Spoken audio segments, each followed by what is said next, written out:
ladies and gentlemen, to the third and final performance of The Drunkard. This is an encore performance by popular demand. And one of the things I want to mention is if you have a cell phone, please turn it off or at least put it on to vibrate. If anyone is going to take a picture with a cell phone or a camera, please, no flash. You won't need flashes with this flight.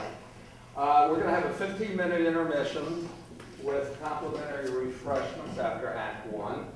And I want to say that the theme song for this, the theme music for this play is an exclusive permission granted to us by a group out of Minneapolis known as Cloud Cult.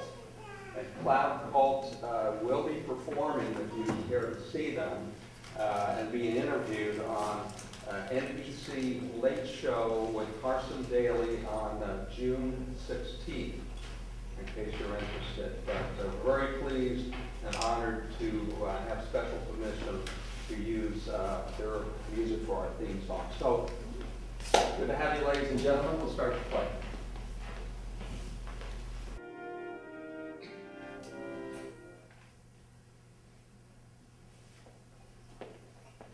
Dear Mama will be home directly from the village where she has been shopping. I will make her a refreshing cup of tea. Mid pleasures and palaces, wherever we may roam, be it ever so humble, there's no Mary, will you please refrain from singing, dear? Certainly, Mama. What is the matter? You look upset. I am upset, Mary. Is it one of your headaches? Oh, no, not a headache. Would that it were only one of my headaches. Is it one of your sciatic twinges? Worse. Far worse than one of my sciatic twinges, Mary dear. It's not your old complaint about gout? No, Mary. I can honestly say that at the moment I am in good health. Thank heaven, touch wood. Why then, Mama, do you ask me to refrain from singing? Because, dear, all displays of mirth and merriment are out of place at a time like this. At a time like what, Mama? Oh, dear me, I feel quite faint. Is the tea ready? Yes, Mama. Now, dear, prepare yourself for a shock. Mama, I am always prepared for shocks. I have been informed in the village that old Mr. Middleton has passed away. But, Mama, what does Mr. Middleton's death have to do with you and me? You know we are not the proprietors of this cottage, Mary, and that Mr. Middleton was our landlord. But he has been a kind and generous landlord. Why, Mama, just last winter, he provided us with a new door knocker. You don't know, my poor child, how kind and generous he has been. What do you mean, Mama? Oh, I had not told you this before, but since your poor father's death, we have fallen far, far behind with our rent. And dear, good Mr. Middleton never pressed us for it. He did not, bless him, but the new landlord may not be so accommodating. Well, who is our new landlord? Young Edward Middleton, I presume. But we will soon know for sure. The gentleman's will is in the hands of Lawyer Cribbs. Oh, dear. Lawyer Cribbs is a bad man. Mary, what on earth do you mean? I've heard it said concerning his late wife that he drove her to drink. Drove his late wife to drink. So that's how she died, eh? Wherever did you hear such a vicious piece of gossip? In Sunday school. You cannot believe everything you hear in Sunday school. Lawyer Cribbs is a man of stainless character. And how can you go on chattering about such trifles when our situation is so desperate? Desperate? What do you mean, Mama? Speak. We may find that our new landlord will force us to pay our arrears of rent, or else... Or else what, Mama? Or else vacate the premises. No, not vacate the premises, anything but that. Oh, a visitor, quick, Mary, clear the table. But, Mama, if we have to leave our cottage, where will we go? That I cannot tell you, my dear. We must bow with resignation to that great power that loveth well and chasteneth. Hurry, dear. Coming! Good day, Mrs. Wilson. Good day, Lawyer Cribbs. A sad calamity has befallen the neighborhood, ma'am. Many a poor person, I fear, would have reason to think so. She certainly will. He was a good man, that Middleton. I knew him well. He placed great confidence in my advice. Was he not very rich, Mr. Cribbs? Tolerably so. He had his ups and his downs, and speaking of ups and downs, I came to inquire if you had any prospect of settling up. Good day, my dear Miss Mary. Good day, Mr. Cribbs. I suppose you've come to collect the arrears of our rent. Oh, no, by no means.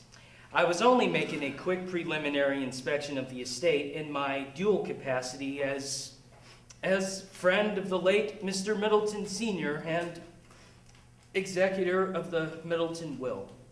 The will. It was rumored in the village that everything was left to young Edward Middleton.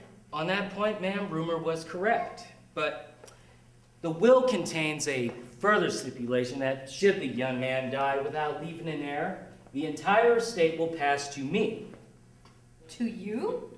You seem surprised, ma'am, yet Mr. Middleton had only the one child, and as I said, I had the honor to be his closest friend.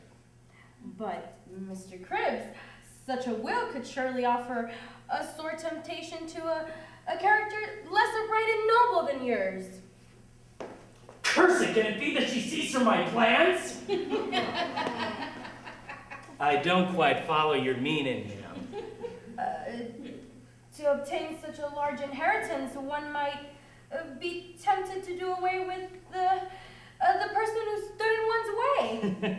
Madam, such a thought would never have entered my head. Surely you are jesting. Oh, of course. I was only jesting. Of course.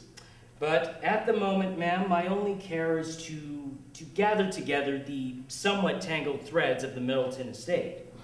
You do mean, then, sir, that we must pay immediately? No, by no means. Oh, thank heaven! Thank heaven! Not immediately, that is. Then you mean? I mean that I shall allow you time, dear lady. Ample time.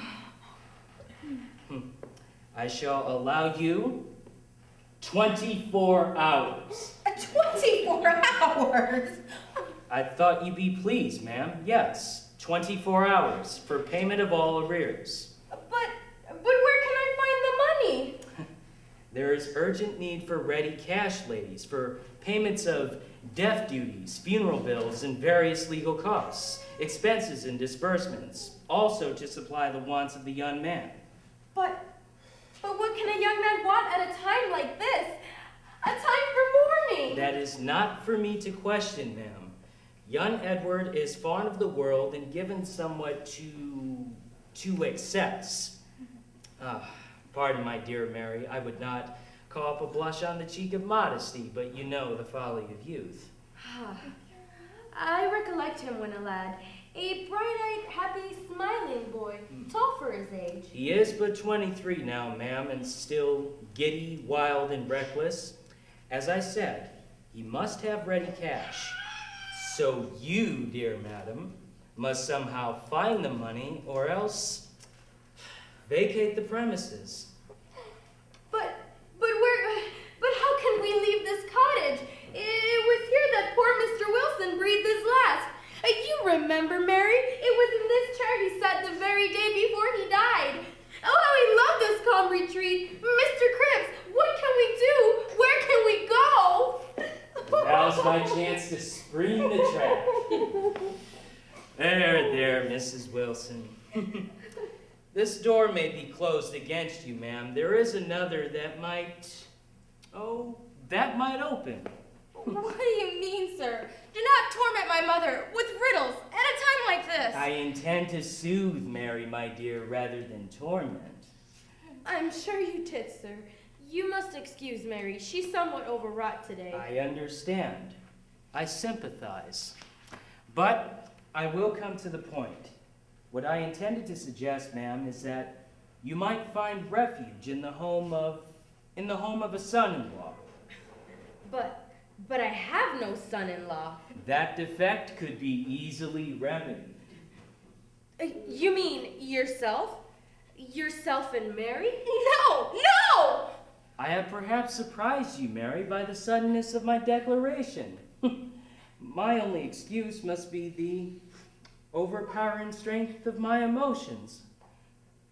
Mr. Cribbs, we cannot sufficiently thank you for your kind offer, but... No thanks are needed yet, ma'am. Mary will have ample time to consider the offer. As I said before, you have 24 hours. 24 hours? Exactly. And I flatter myself it was well, and I flatter myself I can already guess your answer, Mary. Oh, it's a bad time of year for sciatica and gout, eh, Mrs. Wilson? Especially if one has to sleep under hedges and in haystacks, eh? Of course, I was only jesting. Now, ladies, I must be on my way. Good day then, Mr. Cribbs. Good day to you, Mrs. Wilson. Au revoir, my dear Mary. Au revoir for 24 hours. Comfort, comfort, my daughter. It is a good thing to have a friend in the hour of trouble. Lawyer Cribbs seems to be a very feeling man. Far too feeling. And yet, there is something very, very restful about marriage to an older man. But Cribbs is not just an older man. He's more than older. He's just old. Perhaps so. But a young man, any young man, every young man may be giddy, wild, and reckless. A young man is certain to be given somewhat to excess. But Papa was young when you married him. Oh, your Papa, Mary, is the exception that proves the rule. Always remember, dear, better an old man's darling than a young man's slave. Mama, surely you cannot mean... You cannot suggest that I should accept the hand of that horrid old man. The decision must be yours, and yours alone. But, oh, my head! I feel one of my headaches coming on. Rest, Mama, rest. Yes, rest. Now. And there would be little rest for me by this time tomorrow. A barrett for a couch, a stone for my pillow. Oh, my sciatic nerve. Mama, before we discuss the subject any further, I have an alternative suggestion. Oh, Mary, I can only see two alternatives. Mr. Cribbs's kind, generous, magnanimous offer, or the open road and the beggar's cross. Oh, my great toe, my gout. Listen, Mama, I have plenty of money. Money? You have money? Yes, I had saved it from the sale of my needle and crochet work. I plan to use it eventually to buy my trousseau. I will use it instead to pay the rent. Then we can stay here, happy and contented as of old. No, I cannot accept that. I will not buy ease and comfort at the sacrifice of my daughter's trousseau. How much have you got? $14, Mama. Oh, my poor child, you little know of the worldly affairs. $14 would not pay 1/10 of our rent. Give it to me. Wait, Mama, I have a plan. I shall take the money direct to Mr. Edward Middleton and offer it in part payment. Once he finds we are disposed to deal fairly with him, maybe he will relent. I fear this young man. He has been described as so wild, so reckless. I feel a sad foreboding. I feel a deeper foreboding, Mama, at the alternative. Mama, I am determined to go. Mr. Middleton must, from family and association, at least have the manners of a gentleman. That is true. I fear those gentlemanly manners. And however wild a youth may be when abroad among his associates, no gentleman has ever insulted a friendless or unprotected woman. Good girl. Go then. You call him to the door, refuse to enter the house, give him the money, and tell him your sad story. You give me courage, Mother. Yet I am agitated. Oh, why do I tremble so? Go forth, my child. Go as the dove blue flew from the ark of old. If you fail to find the olive branch of peace, return and seek comfort here, on the bosom of your fond and widowed mother.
Sir, Mr. Cribbs, that's the most interesting hypothetical case.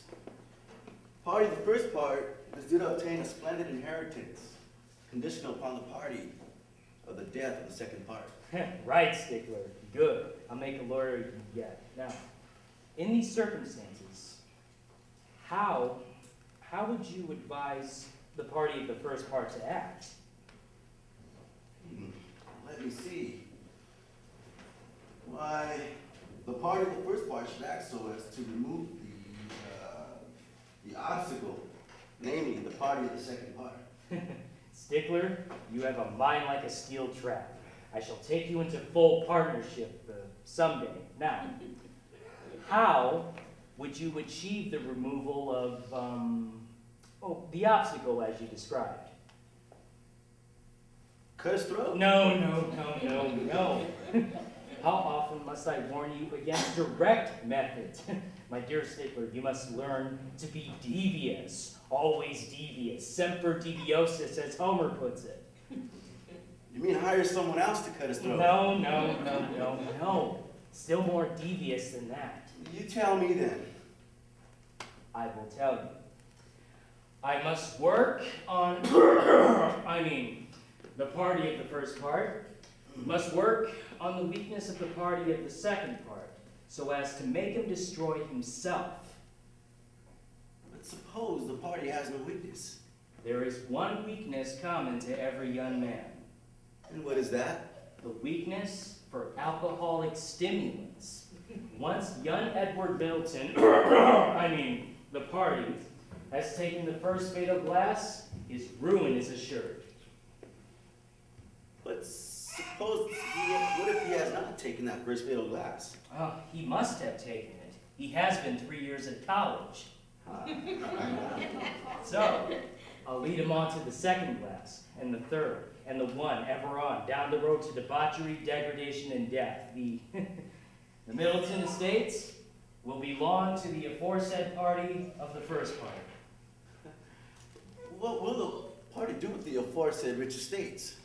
He will retire to a life of elegant ease and of connubial bliss at the side of a certain fair young party.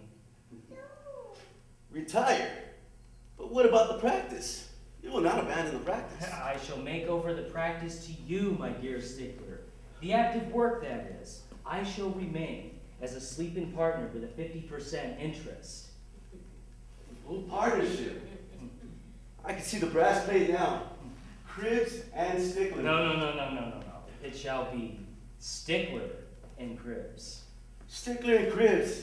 Sir, how could I ever express my gratitude? Save your gratitude until business is complete. In the meantime, study, work, and be zealous to serve me. Oh, I will, sir. I will. Listen then, I am momentarily expecting Edward Middleton. Give me a few moments alone with him, and then bring out the liquor. For the present, you may get back to your briefs. Very good, sir. And thank you, sir. You are indeed a good employer, sir.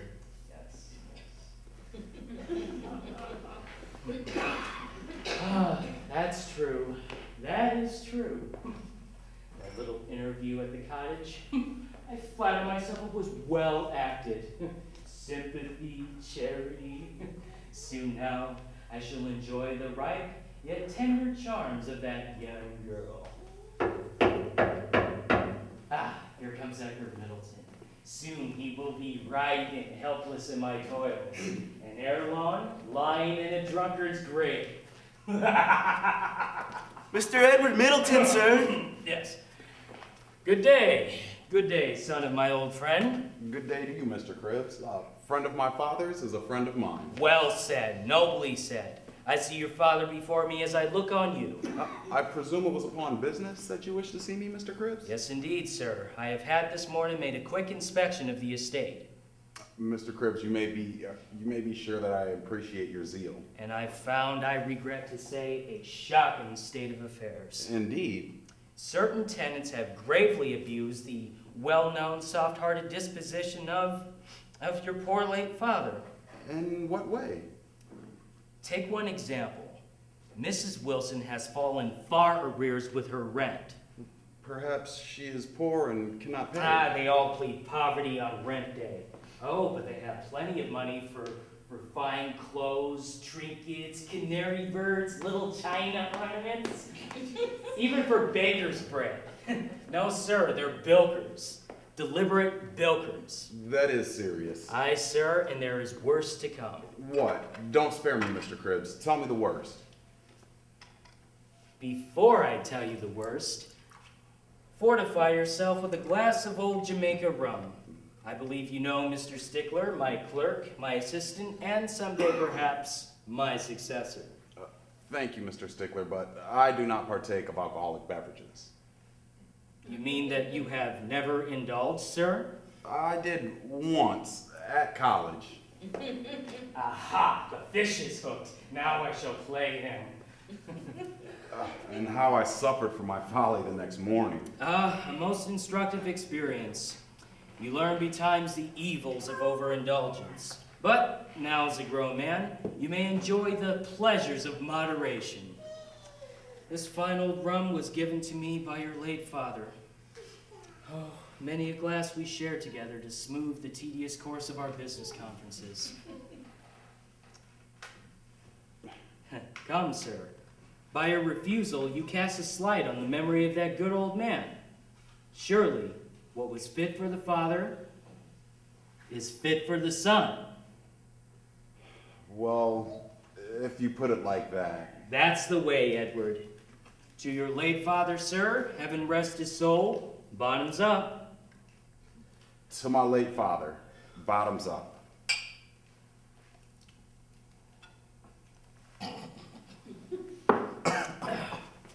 Now, sir, another glass to fortify yourself against the bad news I bring.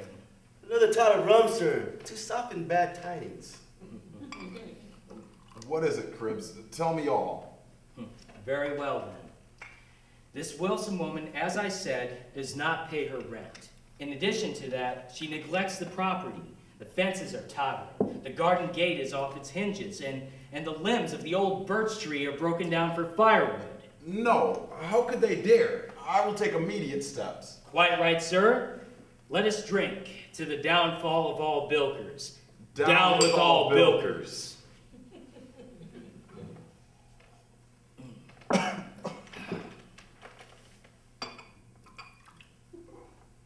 As I said, I shall take steps. Here and now, decisive steps. What steps shall I take? Replace the bilkers, Mr. Edward, with good, hard-working, honest tenants who will pay what's due. Brilliant, Mr. Cribbs. A splendid idea. Your zeal for the estate is, most zealous. Naturally, since the estate will soon be mine. And as for the Wilsons, sir, we shall throw the rascals out. Yes, we'll throw the rascals out. We'll throw the rascals out, sir. We'll throw the rascals out. Excuse me, sir. Someone at the back door. Keep the honest tenants in and throw the rascals out. I anticipated your feelings in this matter, Edward, and passed word around the village that the Wilson cottage would soon be vacant. Well done, Mr. Cribbs. So, it is quite possible that our caller is some desirable applicant seeking to rent the cottage. Who is it, Stickler? There's a woman, sir, asking for Mr. Edward Middleton. You see, sir, what did I tell you? Is it anyone you know? I can't say, sir. She's wearing a veil. Ah, some thrifty, hard-working widow, no doubt. Bring her in. She refuses to enter the house, sir. Refuses? What do you mean? She insists that Mr. Middleton come to the door. Insists, does she? Mr. Middleton is at this moment a guest in my house. I will not permit that he answers the door like a lackey. Tell this woman that she must come in or else go away. Very good, sir. But if it's a lady, perhaps I should. A lady, Mr. Edward, would not come to the back door. It is a woman. These tenants must be taught their place. Let them see from the first interview that you are the master. I will. I am the master. Yes, you are. Here is the woman, sir. Mr. Cribbs, we meet again. This, I presume, is Mr. Middleton? Curse it, what the devil is she doing here? I inquired at your home, sir, and the manservant informed me that you were with Mr. Cribbs. Was your business so urgent that you had to intrude on a private conference? I came, sir. I fling myself at your mercy. I now pray that you accept this part of the rent. This is the face of more than ordinary beauty. I feel strangely moved. Take it. I entreat. I burn with shame to think that this lovely creature should see me drinking like this. I must steady myself. 'Tis but a portion of the rent, but be assured, the remainder shall be paid as soon as busy, willing hands can earn it. It's a trick, Mr. Edward. Be careful, sir. Solvency before sentiment. Yes, solvency before sentiment. I am far from satisfied with your tenancy, Miss, Mary, sir. Mary. What a grand old name. Sir, solvency before sentiment. Remember the neglected property, the fence. Oh, yes. Miss Mary, your arrears of rent are only one of my many grounds for a complaint. You have neglected the property. The fence is, it's tottering. The fence, sir, was destroyed by idle schoolboys. Although we do our best to keep guard, they will use it as a vaulting horse. Perhaps we have been a little severe. That's just a typical bilker excuse, Edward. Remember the gate. Oh, yes, the gate. The gate. Then what about the gate, Miss Mary, that's lying useless off its hinges? The gate, sir, was damaged by straying cattle. I suppose, without a man in the house, two women left to fend for themselves, one a mere girl. Yes, sir. While my poor father lived, there was not a neater, tidier property in the village. Excuses, Edward. They're all excuses. Remember the birch tree. Yes, yes. But, Miss Mary, you cannot say that straying cattle broke down the limbs of the old birch tree for firewood. No, sir. Those limbs were destroyed by the silver thaw of last February 14th. We only burned them to clear away the wreckage. How charmingly and modestly she answers my every objection. Cribbs, my dear fellow, would you oblige me by stepping into the next room? I wish to have a few words in private with the young lady. Be careful, sir, and beware the glib tongue of a bilker. Have no fear for me, Mr. Cribbs. I shall have none if you remember our watchword, solvency before sentiment. Come, Stickler. Miss Mary, I beg you to rise. I may have the courage to do so. Could I hear one word of reassurance? You shall. I will rescind the order of eviction. bless you. And now you will accept the money? I would prefer that you keep it, Miss Mary. Oh, no, sir. We now pay it with a double pleasure, now that we recognize our creditor a benefactor, too. Miss Mary, as you may have noticed, I sometimes speak very plain. I have noticed, sir. Edward. Edward. Oh, curse it! What the devil is he up to now? Up to no good, I'll be bound. No. Miss Mary. Mary. Mary, what a grand old name. I see in you the charms of mental excellence, noble sentiment, filial piety. These are the beauties that render you conspicuous above all maidens I have ever seen. These are the charms which bind captive the hearts of men. Pray, let us speak no more of that. For the moment, will you take the money? I will not. I ask you to keep that money as a portion of your dowry. No! You know that! Mr. Cribs has told you! What has Cribs to do with us? Need I say into whose hands I would like that dowry to fall at last? I cannot pretend not to understand you, sir. There will be an idle return of kindness, such as yours, and yet... Yet I shall be passing by the vicinity of your cottage this evening, and should I see you go by without stopping, why then... Then what, Miss Mary? Then I should suppose you have forgotten where we lived. Ah, thanks. Little did I think that that dear old cottage would be regarded as a casket, invaluable for the jewel it contained.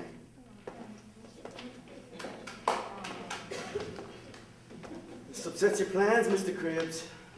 Not altogether.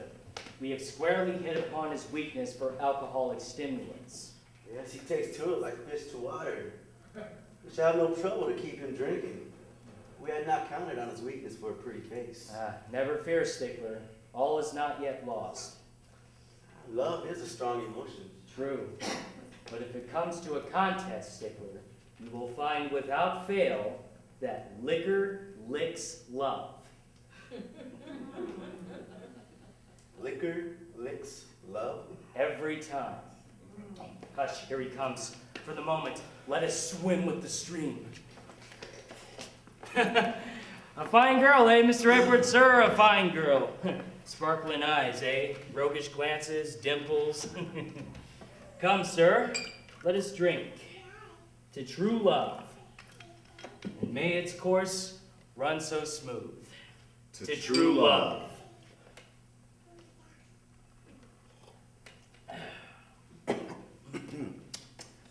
Dear me, this is strange.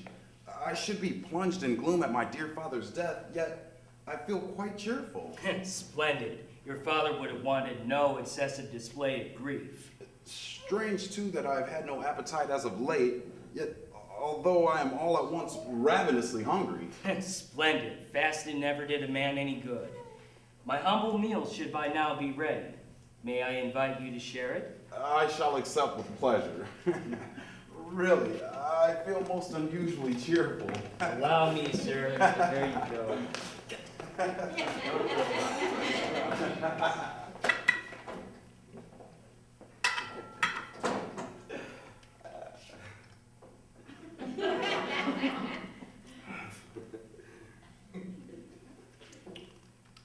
Liquor licks love. I believe he's right. There are no flies on Mr. Cribs.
of a gentleman. Please, Mama, may I open the door now?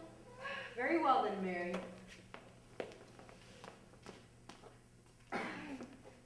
Mr. Cribbs. Good evening, ladies.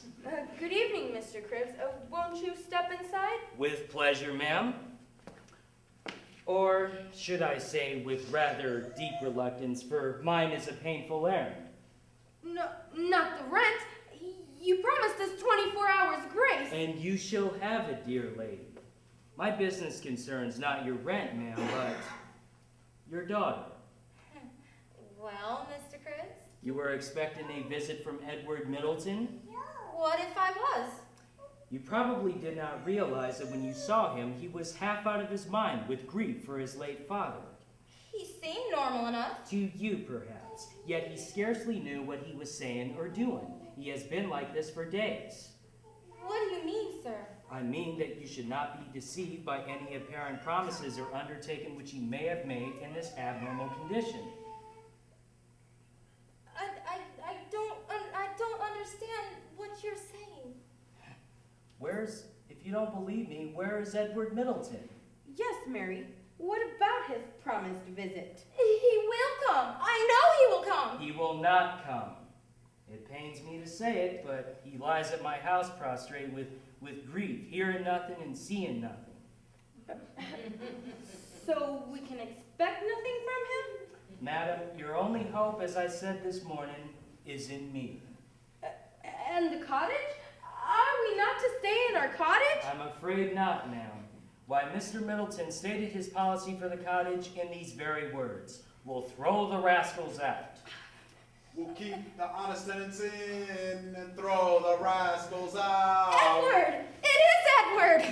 Oh, curse it! How did he manage to get here? Mary, my dear Mary. Mr. Cribbs, Mrs. Wilson, I presume? Let us celebrate this happy meeting with a rousing chorus. 1, 2, 3, 4. We'll keep the honest tenants in and throw the rascals out. Stickler, what is the meaning of this? I tried to restrain him, sir. But he was just, it was a case of force, sir. He insisted on coming out. And he is bigger than me, sir. Ah, you fool! Edward, is it true then, as Mr. Cribbs has said, that you have hardened your heart and we must leave after all?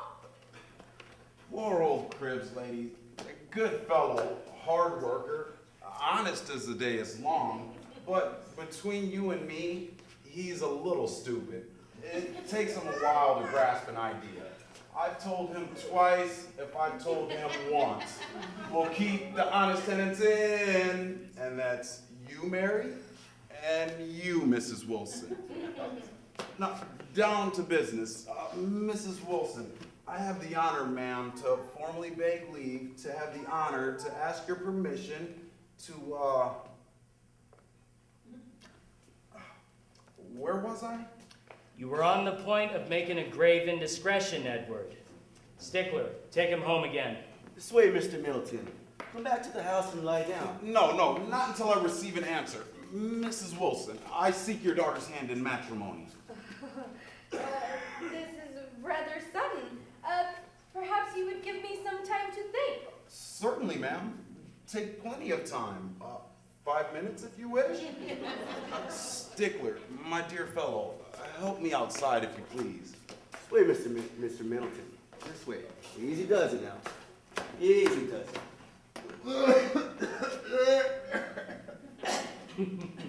I may turn this scene around to my advantage. Ladies, I would give much to have spared you that disgusting sight. I can well believe that, sir. I feel not disgust, but pity at the sight of Edward's illness. Illness? Can it be, Mary, that you do not realize the truth? My previous statements about Mr. Middleton's condition were only a harmless prevarication to shield you from the sordid reality. What do you mean, sir? You must excuse Mary, Mr. Cribbs. She has led a sheltered life. Mary, dear, it is all too clear that Mr. Middleton's symptoms are produced by...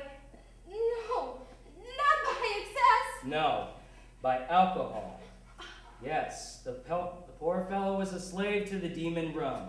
Then you mean he's A drunkard, ma'am. Yes, a drunkard.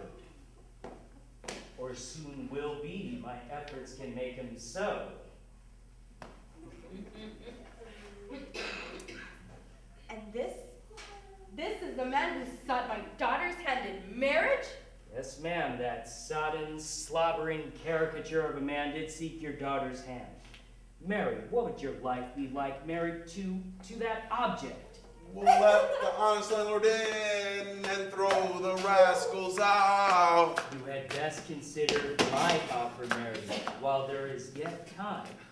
Cribbs, what's all this whispering and hobnobbing? What's the meaning of it? Nothing, my dear Edward, sir, nothing. Just comforting the young lady. Now, to you, Mrs. Wilson, what's your answer? My answer to what? To my proposal, of course. Have you set a date on the wedding? I don't quite, Somewhat stuck up and high and mighty, aren't you, ma'am? Now, you listen to me. I want an answer here and now, or it's out you go. Cribbs, I'm beginning to think that these aren't honest tenants after all. Oh dear, this is most embarrassing. I don't know what to say. Mary, what do you say? Here's what I say, dear Mary. Let's not wait on the doddering brain of old age to make up its mind. Let's decide for ourselves. Come, my dear, a kiss. Mrs. Wilson, we shall remove this wretched young man at once. As for you, Mary, I am sure you will ponder well on this sordid scene, but do not ponder too long. Come on, Stickler. Good night then, Mr. Cribbs. Mary, dear, I repeat my question. What do you say? What can I say? To save us both from destitution, I am forced to marry. But which am I to marry? That horrid old man whose very touch makes me shrink in horror, or, merciful heavens, the drunkard? Mary! Mary! My child! My child!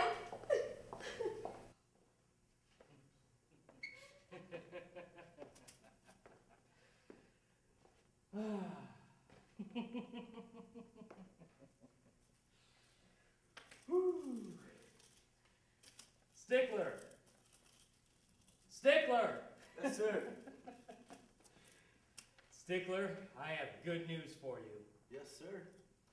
You will remember, just 12 months ago, I spoke of acquiring the Middleton estates. You did, sir. But although in that 12 months, Mr. Middleton has become quite the accomplished drunkard. Still, he does not look like dying yet a while. He is stronger than I thought, curse him. But, nevertheless, I have acquired the greater part of the estates. Indeed, sir. Yes, and I had to keep my maneuvers secret, even from you, my dear Stickler. I bought the estates through a man of straw. A man of straw? A man of straw is a legal device, which I shall fully explain to you someday.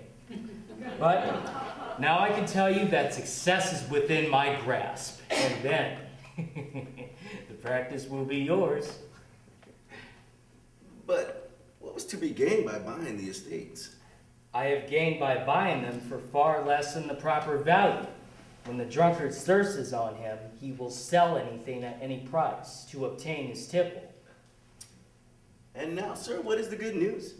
Now, Stickler, the trap is nearly closed. Today, Edward Middleton comes here mad for money. We shall purchase, in the name of our straw man, the last piece of his property. Might I ask the name of the straw man? Cribbler Estates. Do you see the exquisite humor of it? It's a combination of Cribbs and Stickler. Cribbler Estates. You're a genius, a wizard, sir. A perfect legal and financial wizard. That will be our drunkard. Let him in, then bring out the liquor.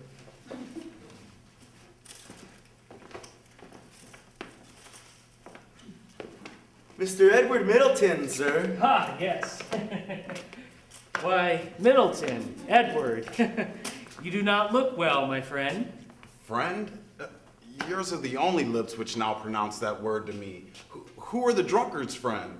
All gone, save you. Misery were that I were dead. Would that he were indeed. Come, sir. A young man like you should not think of dying. Why, I'm old enough to be your father, and I don't dream of such a thing. Mr. Cribbs, you have no dependents. You do not know what it is to see your little patrimony wasted away, and to feel that you are the cause of sufferings that you would die to alleviate. Why suffer then? I have had today from my principals, Cribbler Estates, a handsome offer. $500 for your cottage. No, not the cottage. What else have you left to sell, Edward?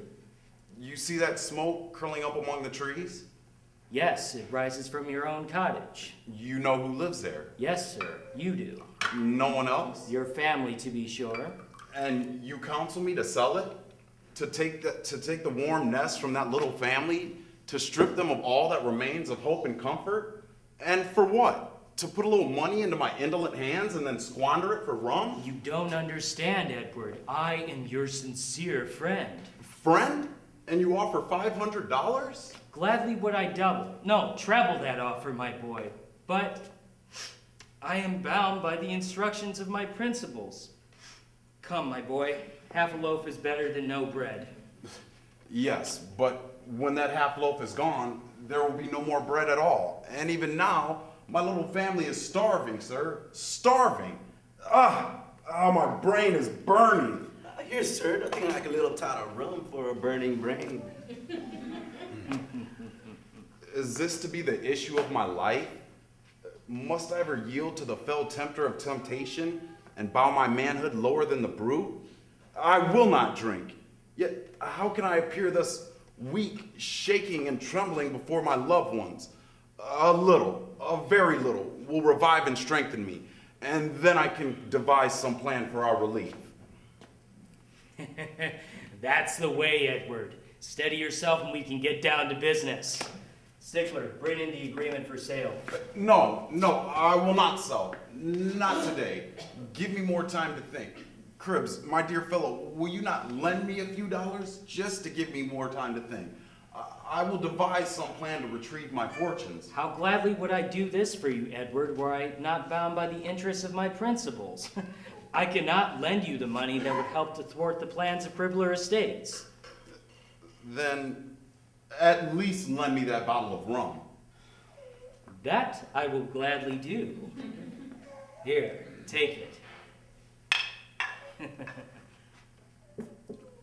Demon! I clasp thee to my breast. Cribbs, I go now. I am happy, strong, and free again now that I have rum. Glorious rum. We've let our pigeon go without plucking him. It was a sudden, happy inspiration on my part, Stickler. Did you not observe that the wretch said his family was starving? Oh, I did not observe that remark. Stickler, how often must I tell you to watch for the trifles? The law is built upon trifles. De minimis semper curat lex, as Euripides puts it. I will remember that, sir. And you will also remember that my plan had two parts. The first was the securing of the Middleton estates. Since young Middleton has produced a child, and curse him, my hopes of inheriting had to be turned into the scheme for purchase. Confound it. But my plan had a second part. The securing of a young female party. Exactly. And by forcing Edward Middleton to wait a while before receiving any money, I hope to consummate my plan at... Note the choice of words, Stickler. To consummate both parts of my plan at one blow. Mr. Cribbs, I simply don't know how you do it. You're a complete genius at planning, sir. As brilliant as you are kind-hearted. Thank you, Stickler. This compliment pleases me, coming from a man of your attainments. Now, to business. I have an errand to run in the village. As for you, you may get back to the practice. Soon to be yours, eh?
song must be for only comfort then. Mama, why did you bring no food? The grocer will give us no more credit. No more credit. This is too much. I've had such a glorious time, my dear. Old Cribs. Hush, dearest. Why should I be silent? I'm not a child. No, but your child, Edward Middleton, has found in sleep a brief respite. So I beg you not to wake her, unless by chance you have brought her some food. I've brought her something better than food. Here's what will give her peace as it has often given me. Rum. Rum for my darling child. What's fit for the father is fit for my daughter, eh? Brute! Beast! Worse than a beast! The wild wolf of the plain would not menace its hungry offspring with poison! My darling baby Julia hungry? And I am the cause? The pale specter of starvation haunts this house, and I go without the means of expelling it. I bring misery to those I love. They were better off without me. I will go forever. Let me fly. Edward! Dear Edward, do not leave me! I will work! I will slave! Anything! We can live! My wife work? Never. Why, if you were to work, the whole world would look upon me as a failure.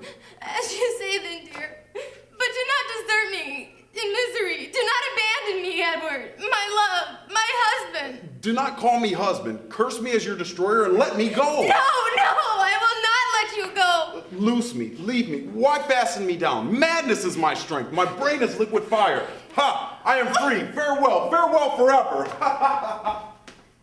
Oh, Mama, what shall we do now? What shall we do? I don't know, dear. I could think more clearly if I had a cup of tea. We have no tea left, Mama. Shall I make you a nice cup of hot water? Please do, dear. I will hold baby Julia. Go to Grandma, darling. See if you can get her to sleep. She is so restless.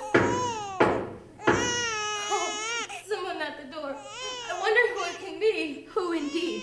It has been long since any visitor has come to this house of grief and misery. Mr. Cribs. Mr. Cribs, this is indeed a surprise. I'm afraid you find us in a sad state. You have my full sympathy, ma'am. But no doubt you are wondering what is the reason for my call.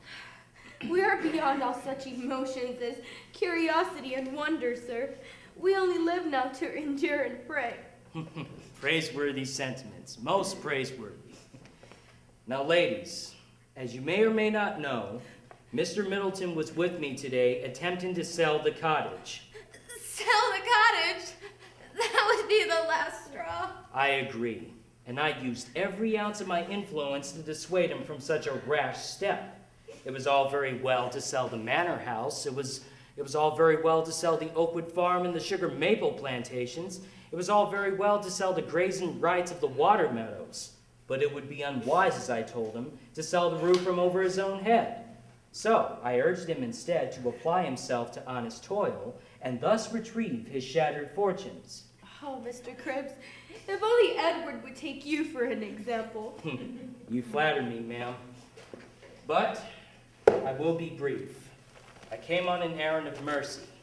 That wretched, misguided lad happened to mention that your larder was not exactly overflowing. So I have brought you some provisions. Here I have some bread, some butter, some tea, some bacon, some sugar, some tea, and more, much more. 'Twill be a slight relief to your needs, perhaps, ladies. Oh, bless you, Mr. Cribs. I bless you with all my heart. And this innocent child, when she grows up, will be taught to call down heaven's blessing in the name of Cribs. Mr. Cribs, I confess that in the past I have harbored bitter thoughts against you. I now beg forgiveness. You are a gentleman, sir, and Spare my blushes, I beg you. Say no more forgiveness, but listen to me. There is one slight condition in which this help is offered. A condition? Yes, Mary. If I were unconditionally to hand over these supplies, is it not likely that your tender heart would lead you to stint yourself and to give Edward the lion's share of the food? I have gone hungry before, sir, that Edward may have his fill. I dare say I may do so again. As I thought. I cannot allow that wretch to continue his cruel exploitation of 2 defenseless women and a child. The food, then, will be at your disposal if, and only if you, Mary, your mother, and your child, if you leave this drunkard and come to live under my roof. Under your roof? Yes. There your mother will find warmth, rest, and comfort befitting her time of life. And there your child will live a cultured, refined environment and where to spend her formative years. And I? What shall I find? That's a good question. There you will find peace and joy, Mary, after your nightmare existence as the wife of a drunkard. Oh, bless you, Mr. Cribbs. Again I say bless you. Yours is a heart overflowing with true Christian charity. Please, Mrs. Wilson, please. Praise is not due to me, but to the good book in which we miserable mortals catch some glimpse of the divine virtues. Now, ladies, collect your possessions, and we shall leave at once. Stop! Mr. Cribbs! Mother! Wretched creature though my Edward may be, he is still my husband. And it is my duty to suffer, to starve, and if need be, to die under my husband's roof, rather than live in luxurious ease in the house of another man.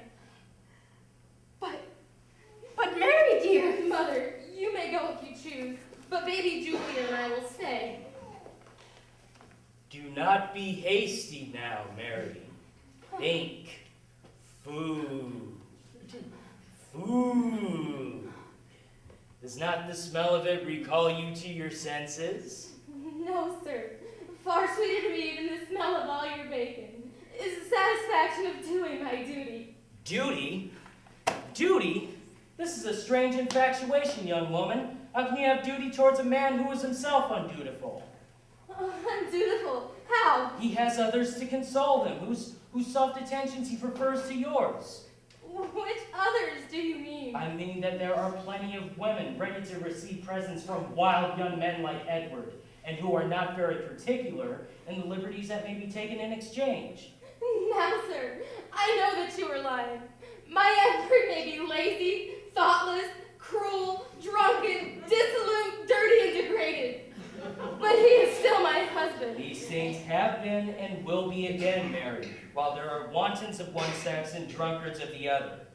You slander my husband, sir. But in spite of what you say, I love him still. Tap, tap. You are very proud considering all circumstances, Mary, but come, I forgive you. You are young and you are beautiful. Your husband is a vagabond. I am rich, and I have true affection for you and with me. Wretch! Despicable wretch! I tell you that my husband, clothed in rags, covered in mire, lying drunk at my feet, is a being whose shoes you are not worthy to unloose.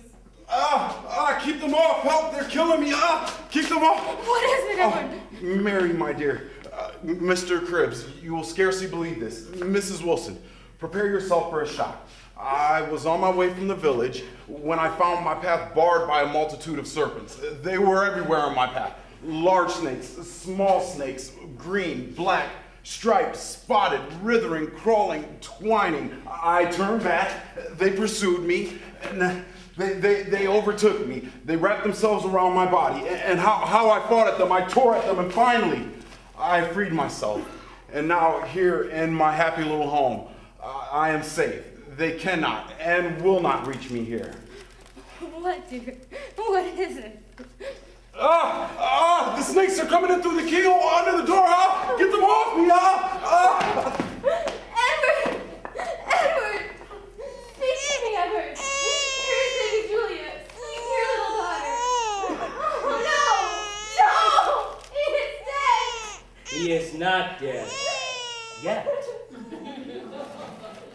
See, Mary, he lives. He has slipped from excess of terror. He will revive. Undoubtedly he will revive. His sort does not die so easily. Now, ladies, it seems my presence here is no longer necessary, since the spectacular return of the breadwinner. I bid you a good morning, and I trust that you will never regret the assistance you have just spurned. Oh, Mama. I sometimes think, heaven forgive me for the thought, that I had been better had I married the old man rather than the drunkard. The snakes, get them off, they're choking me. No, Mary. No, you cannot help him now. Not while he's in the grip of the demon. Oh, demon that thou art, I'm sorely tempted to take thee to my death. Were I to drink, my senses would be mercifully dulled to the horror, the grief, and the shame which I now feel. But no, I will not drink. What can we do, Mama? What can we do? Let us hope and pray, my child, that heaven will help us and guide us to find a way out. And soon, Mama, may that guidance come soon. Oh, can it be? No, this would be too much. Yet surely would not torture me thus with false hopes. It is. It must be. Heaven has answered our prayers. What is it, Mary? No questions. Mama, I must have a little money. My child, surely your head has turned from suffering. You know we have no money. Is there nothing we can sell? This chair, this table. No dealer would give 5 cents for these miserable sticks. Here's baby. Go to Grandma. Then I will go out and I will sell this. No, not your wedding ring. You must be mad. No, Mom. This is cool. Clear sanity. I will go and sell my wedding ring. To save my marriage. Oh, hope. I can live and laugh again now that I have hope. Mama, I shall soon be back.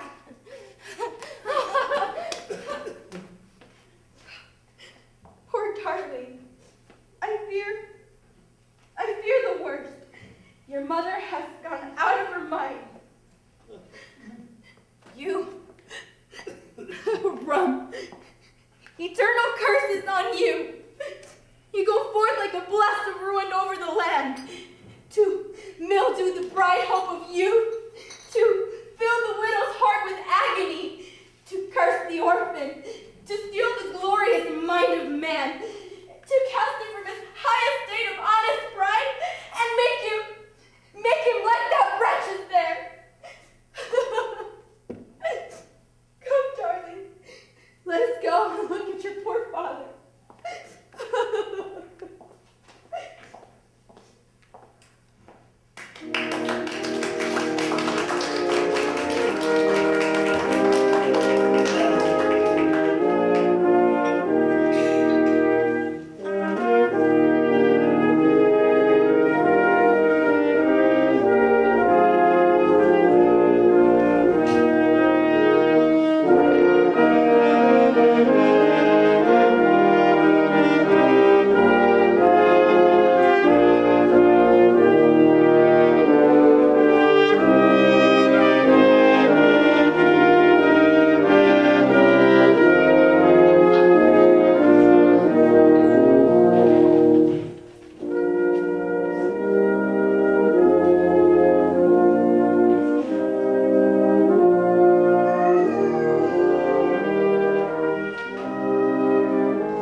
off to sleep.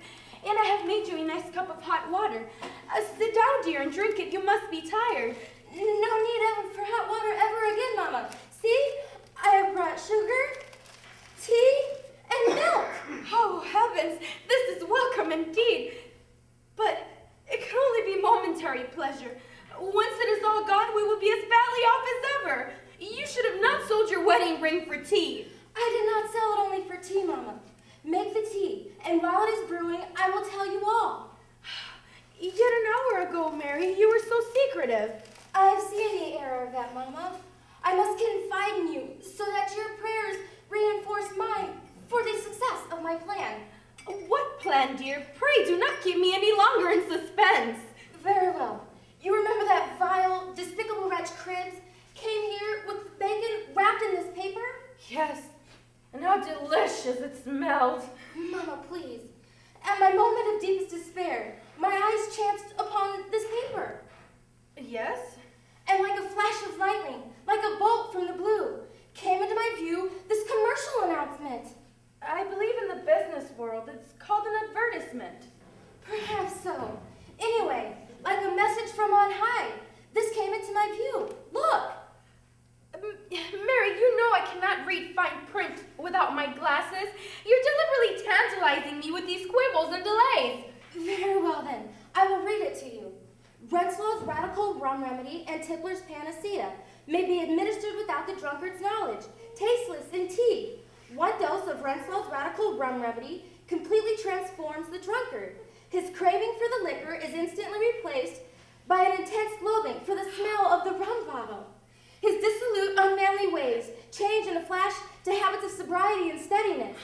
The drunkard's characteristic love of loafing is replaced by a firm appreciation of the moral and material worth of honest toil. Renslow's Radical Rum Remedy and Tippler's Panacea will transform your husband from a pig into a prince, and your home from a pigsty into a palace. Try Renslow's Radical Rum Remedy today.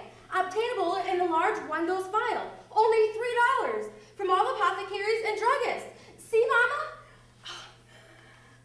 Oh, appreciation of honest toil, habits of sobriety and steadiness, intense loathing of the rum bottle. Oh, these are great claims indeed, Mary, if they are true. They must be true.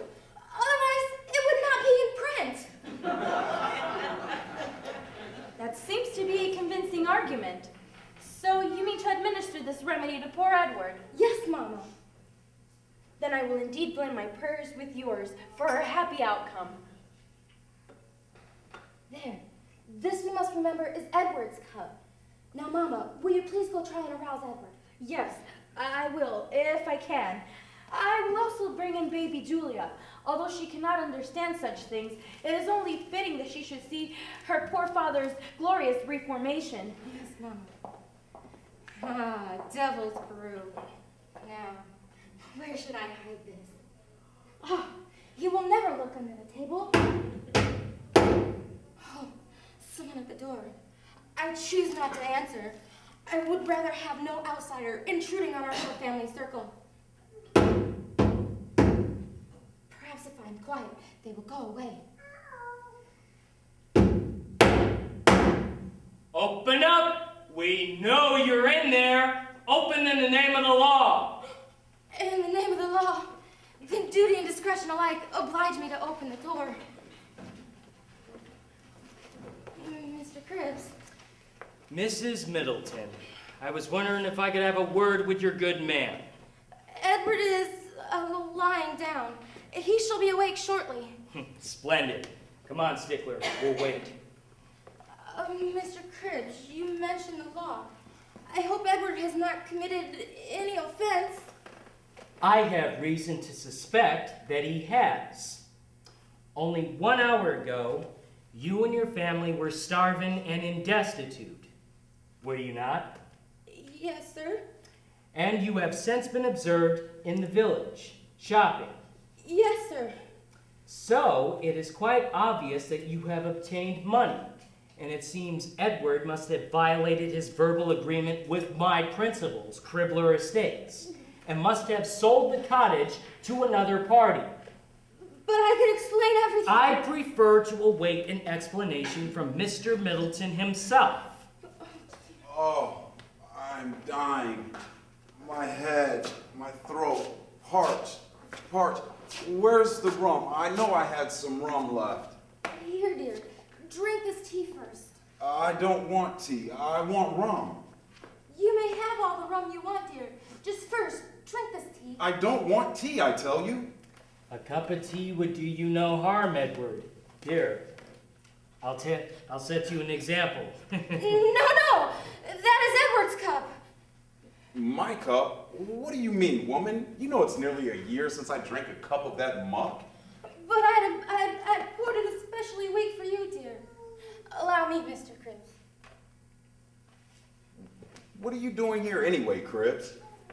I came to inquire about your premature sale of the cottage. You had promised it should go to Cribbler Estates. Premature sale? What are you blathering about? There's been no sale. Splendid. Let us consummate the deal now, on the spot. Stickler, have you the money? All $400. 400? This morning you said 5. And since then, I have had new instructions from my principals. A very hard firm, Cribbler Estates. I don't care. Give me the money. Then I can escape from this trap into which I've been lured to and buy rum. Give me the money, I say. You must first sign the agreement, sir. I will sign with pleasure. Edward, I beg you, do not sell the cottage. Oh, Edward, I implore you, think what you are doing. I have thought. I have decided. Money, escape, freedom. That's the course for me. Stickler, where's the pen? Here, sir, on the dotted line. Oh, how my hand shakes, curse it. Oh, confound it. Just give me the money. I'll sign another time. No, sir, that won't do. You must have a drink and steady yourself at once. Yes. Damn you, woman, where's the rum? You shall have your rum. I promise. I swear. Just do me this one trifling favor. We have had some happy moments, have we not? Yes, we have. And as a souvenir of those moments, we now have that sniveling little brat. Oh, dear. Is nothing sacred to him now? Come, Edward, my boy, this seems to be a harmless woman's whim. Humor her. Get the rum, and then we can finish our business. Fine. You promise if I drink that slop, you'll give me my rum? I promise. Just drink this first. It's poison. You're trying to poison me. There is nothing in this cup which I would not gladly put to my own lips. All right.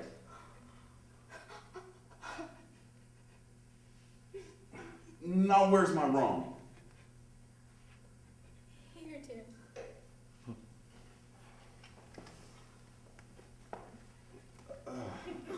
What is the matter, Edward? Would you say that this is good rum, Cribbs?